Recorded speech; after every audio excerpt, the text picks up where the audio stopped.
नमस्कार मित्रमैत्रिणींनो, स्वामी समर्थ. पितृदोषाची लक्षणे, कारणे आणि उपाय. मुलं बाळ होत नाही किंवा झालेच तर जन्माला आलेली मुलं मंद, अपंग होतात. बऱ्याचदा मूल जन्माला येताच मरते.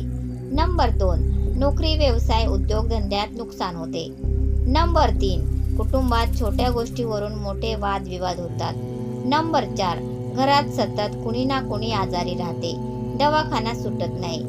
नंबर 5, विवाहित मुला मुलींच्या लग्नात अडथळे येतात.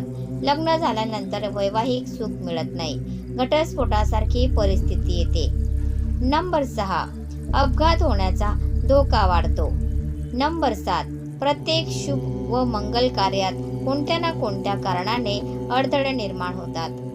नंबर 8, घरातील कर्ता व्यक्ती सतत मानसिक तणावाखाली राहते. पितृदोष का लागतो? पितृदोषाची कारणे.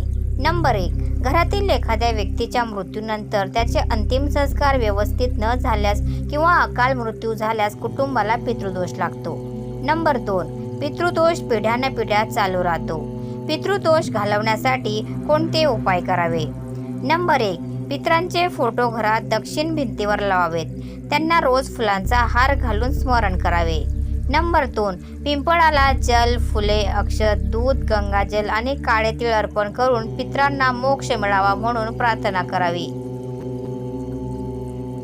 नंबर 3, दर अमावस्येला आणि पितृपक्षातील 14 दिवस संध्याकाळी घराच्या दक्षिणेला पितरांचे स्मरण करीत तेलाचा दिवा लावावा. नंबर 4, गरीब मुलींचे विवाह लावणे किंवा लग्नात मदत करणे हा पितृदोष दूर करण्याचा प्रभावी उपाय आहे. नंबर 5, पूर्वजांच्या मृत्यूच्या तिथीला ब्राह्मणांना जेव घालावे, तसेच सत्पारी दान करावे. प्रिय दर्शक हो, हिंदी धर्मातील प्रथा, परंपरा, धार्मिक माहिती आपल्यापर्यंत सातत्याने. तर मित्रांनो, तुम्हाला आजचा व्हिडिओ कसा वाटला प्लीज कॉमेंटमध्ये नक्की सांगा.